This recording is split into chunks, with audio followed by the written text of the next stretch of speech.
Bienvenido, doctor David Lira, del Instituto Peruano de Neurociencias. Buenos días, muchas gracias. Le damos la bienvenida a nuestro colega José Bravo. ¿Cómo estás? Buen día. Rómulo, doctor, ¿cómo está usted? ¿Qué tal? Qué gusto de verlo después de algún tiempo. Sí, después de las elecciones, Daisy nos comentaba de todos los ruidos que hay, pero en fin, también será parte de la parte mental, digo, doctor Lira, ¿no? Claro, este mes que ha pasado ha sido un mes bastante ocupado por la gente, por las elecciones. Todos han estado aturdidos por tanto ruido, tantas promesas, tantos dichos tanta violencia que se ha visto, y lamentablemente la salud mental también se ha visto perjudicada por eso, ¿no? Bueno, un gran problema el tema de la salud mental, ¿no? Es uno de los males, en el Perú al menos, ¿no? En todo el sentido de la palabra, es uno de los males que más ha avanzado. Estaba leyendo, el Perú está catalogado como el tercer país con mayor índice de suicidio de niños y adolescentes en Latinoamérica. Y eso es bastante serio, ¿no? Sí, lamentablemente, tanto a nivel mundial como especialmente en nuestro país, las enfermedades mentales en general están aumentando su prevalencia. Las enfermedades como la depresión, la ansiedad, el estrés son cada vez más frecuentes. Es el pago, lamentablemente, que hay que hacer por vivir en una sociedad desarrollada, con poblaciones tan grandes, todos andamos con prisa, todos queremos las cosas ya, y esto lamentablemente tiene sus consecuencias que afectan a nuestra salud mental con el paso del tiempo. Es notable que estos males han avanzado considerablemente. Por ejemplo, en los colegios nacionales y particulares en cuarto y quinto secundaria, aproximadamente un 51% de jóvenes sufren de depresión crónica. Un estudio que hizo la Universidad de San Marcos, yo recuerdo hace a 2-3 años, también hablaba de niñez con depresión crónica, un 40%. O sea, eso implica de que los suicidios irían en aumento si es que no se controla a tiempo, tanto el Estado como la familia. Claro, sí, eso sí es lamentable y tiene que ver con muchos factores. Uno es las expectativas de los padres. A veces los padres quieren que todos sus hijos sean primeros puestos en su colegio. Lamentablemente solamente hay 2 primeros puestos por cada salón. Entonces, lamentablemente van a ver todo el resto de personas que están disconformes con el rendimiento de sus hijos. Por otro lado, las expectativas de los niños también se ven modificadas.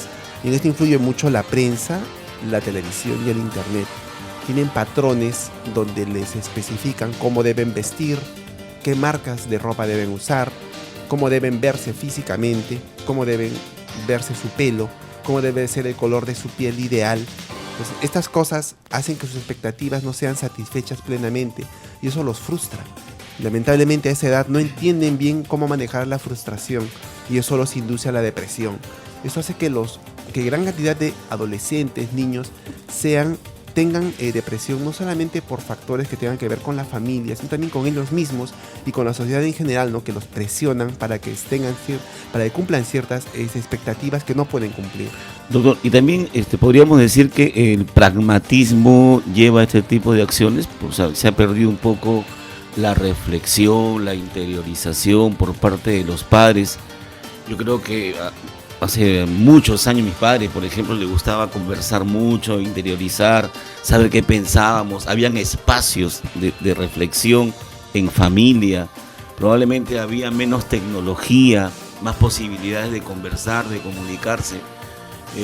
Hoy en día el mundo es mucho más pragmático, ¿no? O sea, se vive el día a día a una velocidad increíble y no hay un espacio para pensar en cómo voy, qué estoy haciendo, cómo estoy criando a mis hijos. ¿También es eso? Claro, eso también influye. Lamentablemente la sociedad moderna nos obliga a vivir aceleradamente, ¿no? Las comidas familiares en las que todos los miembros de la familia se sentaban alrededor de la mesa a conversar ya son cosas del pasado. Las personas ya comen cada uno por su cuenta, donde puede y como puede, y esto hace que las personas vivan más aisladas. Y por otro lado, el hecho de que las personas adultas estén abocadas a su trabajo, al éxito profesional, hace que muchas veces olviden o releguen un poco a sus hijos. Y lamentablemente cuando evalúan, por ejemplo, su rendimiento académico, que es la entrega de las notas, recién se enteren de que durante todo el año estaban mal. Pero cuando lo ideal hubiera sido que debían haber seguido a lo largo del año el rendimiento de sus hijos para que vean que su rendimiento era adecuado y no solamente fijarse cuando ya sacaban las notas malas a fin de año. Ahora, este tema de la tecnología y este tema de que cada quien puede tomar desayuno o almorzar donde la hora le alcanza, pero también se da, por ejemplo, en la misma mesa sentados toda la familia. Claro, y indistintos a la vez, o sea, están sentados todos, pero cada uno viendo su propio mundo. Si cada uno está con su celular, mandando mensajes o recibiendo mensajes, desconectados realmente, juntos, pero distantes. Ese es un problema de la tecnología. Y otra de las cosas, doctor, es este tema del bullying. Comentábamos en el programa de televisión de algunos casos que se dieron cuenta en el año anterior, que el bullying no solo se practicaba en los colegios, sino también hay en muchos casos en los mismos hogares. ¿Qué reflexión podemos allí, digamos, alcanzar a nuestros oyentes? Sí, el bullying, por ejemplo, es una práctica que siempre ha estado en la sociedad, solo que ahora es mucho más notoria por los medios de prensa y porque se le está dando más importancia, cosa que ocurre con muchas patologías, ¿no? Y lo que tiene que tenerse en cuenta es que una persona con bullying, lamentablemente, con el paso del tiempo, se va a sentir mal, va a deprimirse, va a desarrollar algunas medidas de autoprotección, pero que a veces no son suficientes y que lamentablemente van a inducirlo a padecer enfermedades mentales como la depresión, como la ansiedad, y puede intentar más adelante inclusive suicidarse. La familia debe manejar eso de una manera muy sabia. Debe de buscar ayuda profesional, debe de evitar que esta persona que está padeciendo bullying lo siga padeciendo, pero para eso tiene que identificar el problema. Comentábamos hace unos momentos acerca de un paciente que era estigmatizado y le hacían bullying en su propia familia. En este caso, por ejemplo, vemos claramente que la familia no tiene conciencia de la enfermedad, no tiene conciencia que está perjudicando a esa persona. Entonces, obviamente, si no tienen conciencia de que están mal, no van a buscar ayuda y lamentablemente este caso terminó en un suicidio. Entonces acá obviamente se han dado cuenta de que estaban haciendo mal cuando ya terminó todo y lamentablemente terminó mal. Claro, este caso publicado en el diario Perú 21 el año pasado era de un adolescente que fue declarado gay y entonces tenía un primer problema a los propios compañeros en la escuela, pero en un segundo momento a algunos de los hermanos en la casa. Entonces llegando al punto de que una de las hermanas pues de cuando en cuando le arrojaba orina a la cara. Entonces este chico, que no encontraba defensa ni en sus padres para protegerlo del bullying de sus hermanas, ni en el colegio, decidió agarrar un cable y ahorcarse. Es lamentable. El 90% de los suicidios es por ahorcamiento, ¿no? Es una historia muy bonita, es muy penosa, perdón, que contó Sofía Pichigua en Perú 21, yo la recuerdo muy bien. Y reflejaba un poco todo lo que sucede en los hogares. Doctor, a mí me preocupa que los niños o los jóvenes que intentan suicidarse, porque se habla más o menos entre 18 y 25% de los suicidios son de adolescentes y niños, ¿no? En eso fluctúa de hace más o menos 8 años.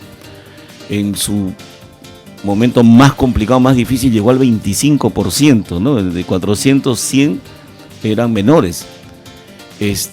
Pero preocupa que tenemos una juventud y una niñez subestimada, ¿no? A pesar de que estamos en un mundo moderno, un mundo donde quizás un Perú que está en crecimiento, con un poco más de capacidad económica, no sé, con mayores posibilidades de estudiar, mejor alimentación, yo no sé, pero es muy subestimada, porque para que tomen esa decisión es un niño que su autoestima está dañada, o un adolescente o un adulto, es una persona que no tiene capacidad para retroalimentarse, ¿no? O sea, no sé, tomo la decisión de suicidarme y eso lo voy alimentando hasta que me suicido, ¿no? Pero no pienso lo contrario o busco ayuda, no. O sea, ¿qué está sucediendo? O sea, cómo evitar esto, porque no es un tema solamente de familia, creo. O sea, es lo principal, pero tenemos que ir más allá, a un Estado que no se está preocupando por eso, por no invertir en temas de salud mental. Yo no tengo estadísticas de cuánto es el presupuesto para este tema, pero imagino que debe ser ínfimo, porque hay pocos hospitales, ¿no es cierto?, orientados a resolver este tipo de problemas. Sí, mire, sí, lamentablemente lo que hace el Estado por la salud mental es extremadamente limitado. El número de profesionales especialistas en salud mental en el Perú es bajo. Por otro lado, los recursos que se asignan también son escasos y la capacitación que se debería brindar al primer nivel de atención también es mala, por lo que no saben enfrentar estos problemas en los primeros niveles de atención, es decir, en las posas, en los centros médicos. ¿Y esto por qué? Porque estamos hablando de que, según estadísticas, 1 de cada 5 adolescentes tiene un problema de salud mental. O sea, la población es inmensa, es enorme, el número de especialistas no se va a dar abasto necesariamente. Por otro lado, las personas que que cometen un suicidio tienen la inmensa mayoría de veces una ideación previa. Han dado ya alertas de que han querido suicidarse o que quieren suicidarse. Paran tristes, se aíslan, se comportan mal, no quieren hacer las cosas, bajan su rendimiento. O ya lo han dicho, a veces dicen, no, ya me quiero matar, ¿no? Y claro, eso es pero y lo que pasa es que la familia no le da importancia. En la tranquilidad hay salud, como plenitud dentro de uno. Perdónate, acéptate, reconócete y ámate. Recuerda que tienes que vivir contigo mismo por la eternidad. Facundo Cabral. De hecho, una reflexión interesante en medio de esta conversa. Hablábamos, estimado doctor David Lira, José Bravo, la epidemia del siglo XXI, ¿el suicidio? Sí, las saludes mentales en general son la epidemia del siglo XXI.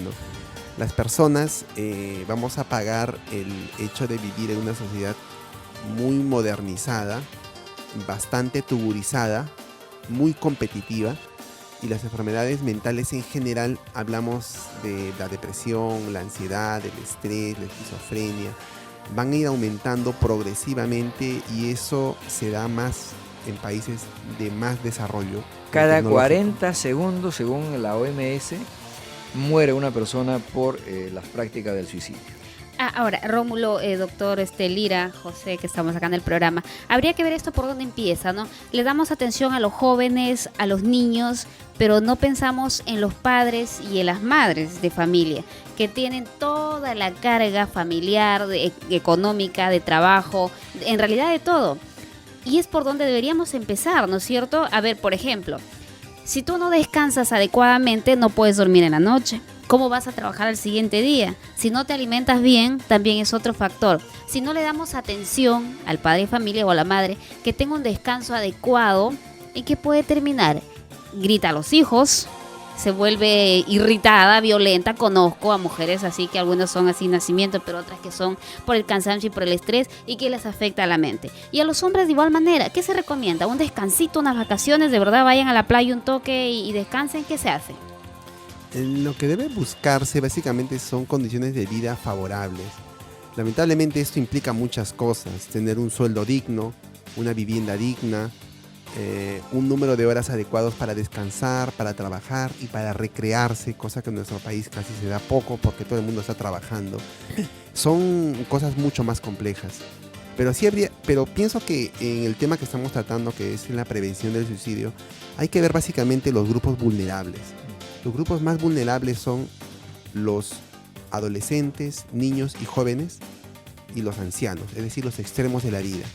¿Y por qué? Porque esto tiene que ver básicamente con un aspecto que tiene que ver con funcionalidad y ideación de la vida. Por ejemplo, las personas que están ya casadas, tienen familia y tienen hijos, difícilmente se van a suicidar. Muchas madres deben haber escuchado ustedes a las madres que dicen: si no fuera por mis hijos, haría tal cosa. Si no fuera por mis hijos, haría tal cosa. Con los hombres pasa igual. Su familia, sus hijos son la razón de su vida. Entonces, eso hace que tengan una motivación de vivir. Cosa que, por ejemplo, los más alejados en las edades, cuando uno es niño o cuando uno es anciano, A veces cuando uno está anciano está solo, o cuando está niño está relegado por la familia y no le prestan atención. Ahí es donde está solo y se asusta, ve mal las reacciones de los demás, se deprime y puede intentar suicidarse. Es por eso con estos grupos etarios es más prevalente la idea de suicidio y el suicidio en sí, ¿no? Yo quiero retomar lo que mencionaba Daisy. Hasta hace 30, 40 años, la forma de criar de nuestros padres era una forma de criar dura, probablemente había menos posibilidades económicas, muchas familias hasta sufrían un poco de hambre, las oportunidades no eran las mismas, casi todas nuestras mamás eran tipo a su madre, ¿no? La película, ¿no? Así drásticas, cuando repruebas 2 grados, en los colegios, incluso yo estuve en Colegio Nacional los 10 años, no sé, también, ¿no? El director, el profesor, había el auxiliar, tenía una liga y tú lo bromeabas, y con la liga te tiraba en la piel y todos corríamos, nos reíamos. O sea, lo que yo no entiendo hasta ahora, ¿por qué hoy sí y ayer no? ¿Por qué los jóvenes o niños de ayer eran más fuertes? ¿Por qué los jóvenes o niños de ahora son más débiles emocionalmente hablando? ¿Cuál es la diferencia? Es lo que no comprendo. La diferencia tiene que ver con 2 cosas. Uno es la conectividad que tienen ahora los adolescentes. El acceso a los medios de comunicación, hablamos de celulares, teléfonos, internet, hace que las personas ahora tengan acceso a muchísima información que antes no teníamos. Ese es uno. 2. Otro se tiene que ver con la impulsividad. La impulsividad es la capacidad de una persona de responder a un estímulo a veces sin pensarlo. Antes nosotros podíamos escribir una carta, enviarla y esperar tranquilamente que llegue la respuesta en 20 días o 30 días, porque era el tiempo que demoraba. Ahora no, quieren la respuesta ya, en ese momento. Mensaje al Facebook, mensaje al Twitter y respuesta ya. ¿Y eso qué hace? Que las personas ya no razonen de manera igual que antes. Quieren los resultados ya no esperan, son impulsivos, son impacientes. Por otro lado está también el desapego familiar. Antes existía la figura de la familia, la admiración por el padre, la admiración por la madre. ¿Y por qué? Porque no conocíamos más de repente. Era nuestro mundo cerrado en el que vivíamos en la casa. Pero ahora que todo el mundo sale a la calle, todo el mundo visita familias, diferentes lugares, ya no se idealiza al padre, ya no se idealiza a la madre como antes. Se lo ve como más humano. Entonces, eso hace que los adolescentes que se están formando ahora sean diferentes. Había una brecha entre papá y los hijos, ¿no? Pero fíjate qué brecha tan notoria. Escuchaba a un predicador y decía: mi hijo, yo no soy su amigo de mi hijo, yo soy su padre. Claro. Y explicaba el por qué. Para ser amigos tienen que ser pares, pues, o sea, ¿no? Yo puedo ser amigo tuyo. El por qué. Y ahora, en esta, un poco para reforzar este tema de los mensajes en el tiempo, los cambios en el tiempo, recordarás, Pepe, incluso en la escuela te enseñaban pues a redactar una carta, el contenido de una carta para dirigir a alguien, ¿no? Tenía un orden. Hoy día el mensaje en el Twitter o en el Facebook, que es el mensaje instantáneo, puede ir mal redactado, pero la exigencia de esa persona es que sea instantáneo. Entonces vivimos en un mundo que cada vez acelera hacia el estrés, hacia la presión de reacciones rápidas. Y posiblemente esas reacciones rápidas nos esté llevando justamente a una desunión familiar, a un descontrol y a un mayor índice, en este caso, de suicidios. Sin embargo, se tiene que hacer algo. Y ese algo, que lo conversábamos en alguna ocasión, Pepe, aquí en la radio, esperábamos de las nuevas autoridades locales que ojalá incluyeran en sus planes de gobierno. No sé si ustedes han tenido la ocasión de leer algún plan de gobierno que esté incorporando pues el tema de la salud mental. Sí, se repiten, disculpe doctor, se repiten las mismas propuestas. O sea, son las mismas propuestas de infraestructura, de pistas, veredas. Seguridad, claro que está bien, Pero ¿no? la seguridad también es un tema. Claro, mental. pero la seguridad está por el tema mental. O sea, no hay, por ejemplo, propuestas de oficinas de atención psicológica para los niños y adolescentes, visita a casa. No he visto hasta ahora nada de eso. Y eso parte por las autoridades. Porque Claro. los papás podemos hacer mucho. Pero como usted ha dicho, doctor, o sea, hoy en día para mí es más difícil criar a un hijo que hace 30 años. Porque yo creo que antiguamente luchaba probablemente con el barrio nomás, ¿no? Con el entorno social. Hoy en día lucho contra todo, o sea, contra la tecnología, la televisión, contra todo. Entonces tendrían que haber 5 padres que tener 10 ojos para poder, ¿no?, criar a mi hijo. O no sé. Sí, en esto las correcto. autoridades deben colaborar. Sí, la vida en general, el tráfico, por ejemplo, influye mucho en la salud mental. Los que manejan, por ejemplo, se enfrentan con el estrés de llegar a una hora y con los embotellamientos. Los que se suben a un vehículo público igual no saben a qué hora van a llegar. Los que van a un cierto lugar tienen que esperar 1 hora o 2 horas para ser atendidos. Es decir, todos sufren estos problemas que tienen que ver con el tráfico, con las horas y las decisiones que se toman, ¿no? Pero por otro lado, el apoyo de las autoridades sí sería muy, muy beneficioso. Estamos hablando, por ejemplo, de personas que no tienen acceso a atención de salud mental. El Estado lamentablemente no se da abasto. Los hospitales de salud mental son escasos, pero no solamente son escasos, sino lamentablemente son estigmatizantes. Si una persona, por ejemplo, cuenta a un amigo o cuenta a un familiar que ha ido al Arco Herrera o ha ido al Hospital Noguchi o al Honorio Delgado, pues la gente se asusta, ¿no? Porque lo ven mal que uno vaya a uno de esos establecimientos. ¿Y por qué? Porque lo estigmatizan, lo ven como una persona desequilibrada, loca, y lo aíslan. Entonces la gente no avisa que va a esos lugares y obviamente no quiere que lo vean yendo a esos lugares. Entonces, lo ideal sería crear centros descentralizados. Los municipios entiendo que están haciendo muchos centros municipales de salud. Deberían de también colocar ahí profesionales de la salud mental para que las personas puedan acceder más fácilmente en su lugar donde residen a un profesional que los ayude a solucionar esos problemas. Eso creo que les ayudaría mucho, ¿no? Ahora, como sabemos, la primera línea de prevención es la más importante. Ahora, de hecho, el incremento del pandillaje en nuestros distritos, sobre todo en nuestros distritos populares, conocidos así en los ejes de Lima o en las principales ciudades del país, por decir Trujillo, Chiclayo, Piura, el incremento del pandillaje de adolescentes, donde vemos que ya no necesitan tener mayoría de edad para portar un arma y eliminar a otra persona. Todo esto es un tema de salud mental. Y creo que ahí hay un problema que no se está trabajando con responsabilidad y seriedad en ninguno de los campos. No lo veo, digamos, del lado del Estado como gobierno central. Tampoco veo que hay algún esfuerzo, en todo caso no es conocido por el lado de los gobiernos regionales, quienes tienen una responsabilidad, pero tampoco por el lado académico. Es decir, excepto del Cusco, que estoy recordando, en algún momento pedían 500 psicólogos para poder colocar un psicólogo en cada colegio.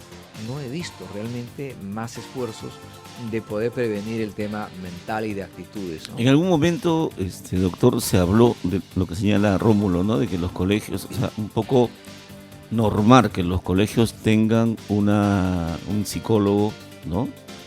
Que pueda atender a esta juventud que tiene problemas de salud mental. Pero hubo toda una... ¿no? Hubo toda una corriente que señalaba que no era necesario, que habían otros pero temas más lamentablemente, por ejemplo, acá vemos nuevamente la brecha que existe en los sectores más acomodados y en los menos acomodados. Cualquier colegio particular medianamente grande tiene un psicólogo y a veces más de un psicólogo. ¿Por qué? Porque ellos saben la importancia de contar con un psicólogo que vea los problemas mentales de sus alumnos. Este problema de falta de psicólogos lo vemos en los colegios nacionales, en los colegios a cargo del Estado. Yo pienso que sí sería indispensable. Claro. De esa manera se podrían prevenir en forma precoz cualquier problema mental que haya en estos alumnos, porque los que van a identificar en forma inicial a estos alumnos con problemas son los profesores. los profesores lo van a derivar al psicólogo, y este psicólogo es el que va a solucionar el problema o derivar a un profesional de mayor complejidad. O va a convocar a los papás. Cosa que ya existe en los colegios privados. Ahora, perdón, hemos hablado del Estado, hemos hablado de los Estados, bueno, por municipios, Estado central, gobierno central, todo. Hemos hablado de los colegios, ahora hablemos de la familia, porque en verdad es fundamental, creo yo, la comunicación. Ahora, Es eso fundamental, en esos este tema, espacios. en este tema de la familia, Pepe, doctor Daisy y amigos oyentes, los últimos casos más, digamos, polémicos y difundidos han sido los asesinatos dentro de las familias. Claro. Y en clases acomodadas. Seguramente habrán otros casos que no tienen mayor difusión, pero digamos de lo que conocemos. Es dentro de la familia. Es el hijo contra el padre o la madre, o viceversa. Yo soy de los que piensa que hemos pasado del terrorismo social al terrorismo doméstico. ¿No? Sí, así como eso es lamentable. España, ¿no? Sí, la importancia que se debe dar a la familia se está perdiendo con el paso del tiempo. Estaba hace un momento las reuniones familiares, la conversación, la charla y la comunicación que debe haber entre los miembros de la familia se está perdiendo, y eso debe de rescatarse. Se ha visto que los niños de las familias en las que participan en reuniones, todos los miembros de la familia tienen menos enfermedades mentales que los que no. Las familias también separadas, lamentablemente, en donde un miembro de la familia, donde un padre sale de la familia por un divorcio o por una separación, pues también hace que los hijos que se quedan en la familia tengan más riesgo de padecer enfermedades mentales. Entonces, la unidad de la familia y la conversación y la unidad de la familia debe de mantenerse Por eso, en la medida de lo posible. papás por siempre, ¿no? Cuando estemos separados, seguir siendo papás. Claro, La buena eso sí. relación, el respeto, la hay que buena mantenerla. comunicación, mantenerla. Y eso, aun cuando estemos separados, si actuamos de esa manera, doctor, eso fortalece emocionalmente al Claro, niño, ¿no? sí. Lo que se ha visto, por ejemplo, en estudios hechos en otros países, porque lamentablemente no hay en nuestro país, es que si dos padres, por ejemplo, tienen problemas y están todo el tiempo discutiendo y comparan con grupos de familias en las que dos padres se han separado, pero se han separado amistosamente y están criando a sus hijos en forma de visitas o con visitas libres, los hijos de estas últimas familias con los padres separados pero que viven armoniosamente están mucho mejor mentalmente que los hijos con dos padres en la misma casa pero que están peleando todo el tiempo. Entonces, acá se ve la importancia de cómo influye el trato. El trato entre los padres es muy importante porque los niños aprenden. Los niños aprenden cómo comportarse, cómo reaccionar, cómo gritar, cómo discutir. Yo recuerdo mucho cuando traen un padre a mi consulta a su hijo y me comenta: doctor, mi hijo no hace caso, grita, me insulta. Y yo le pregunto: ¿quién de la familia hace eso? Y siempre hay alguien en la familia que hace eso. ¿Y por qué? Porque el niño aprende. El niño aprende, imita, practica lo que ve y lo hace. Bueno, finalmente, para ir un poco cerrando la conversa, hablemos un poquito de la salud mental de los políticos, ¿no? Porque hemos terminado la carrera electoral municipal, regional, pero va a arrancar la carrera elecciones generales, que de hecho va a empezar los próximos días. Ya hace 2 o 3 días entrevistamos aquí a un precandidato a la presidencia y van a ver una lista larga de ciudadanos que van a entrar a esta contienda. Ya, Rómulo, doctor, yo creo que desde que nosotros estamos pensando en cuestionar una elección, ya no somos buenos perdedores y algo malo pasa por nuestra mente. Pero que hay que saber perder también, ¿no? O sea, hay que saber perder, o sea, y no podemos pretender, no validar con violencia. Peor todavía, pues, ¿no? Algo pasa por nuestra cabeza, doctor. Claro, lamentablemente nuestro país está llegando a extremos de violencia en todas las áreas. Violencia doméstica, violencia en las calles y ahora violencia en la política. Los atentados que han habido últimamente, los atentados que hay contra locales del OMPE o municipalidades actualmente, pues son una muestra lamentable, ¿no?, de que nuestra sociedad se está violentizando. Cada vez somos más violentos y pensamos erróneamente que la violencia es la solución a los problemas, y eso es incorrecto. Hay que buscar otros métodos democráticos que permitan solucionar esos problemas de una manera que no lleguemos a la violencia. Y en eso creo que todos los políticos que participan y los no políticos deberían de tomar cuerpo, ¿no? Ujú. Y deberían de recurrir en todo caso a tener la asistencia profesional de la salud, digamos, quien va a entrar a una carrera de contienda política, porque creo que hay que tener una mente sana. Certificada. Hay que digamos. tener una mente certificada que esté en condiciones de competir, pues porque Claro. en realidad lo que hemos visto... Apto para ser político. Apto para ser político con conocimiento y conducta. Y conducta, ¿Ah? claro. Y capacidad de manejo No. político y gerencial, que eso es lo que no realmente Y todavía... en vez de decir inapto, ¿no? Es inepto. Para la política. Bueno, muchísimas gracias al doctor David Lira, director del Instituto Peruano de Neurociencias, por este importante aporte a la salud. En este caso es parte, digamos, de la tranquilidad, del bienestar y de lo que quisiéramos para nuestra sociedad. Ujú. Muchas gracias. Quisiéramos doctor. difundir en los medios de comunicación menos muertes, menos odio, menos venganza, menos corrupción y hablar Así de es. cosas, de temas Te construyan, ¿no? que construyen, que fortalecen, ¿no? Bueno, esperamos, Pepe. Muchas gracias, Vamos Rómulo. a continuar todos los martes conversando contigo y bueno, Claro, en sí, los días todos los que sea martes. posible, ¿no? Doctor Lira, muchas Bien, gracias. muchas Daisy. gracias. Gracias, Daisy A todos Padilla, ustedes, gracias, gracias. amables oyentes. Y no olviden, mañana es feriado, ¿no? Me dicen que no van a trabajar, se me ha revelado mi equipo que quieren tomarse un día libre, quieren tener la mente en el campo.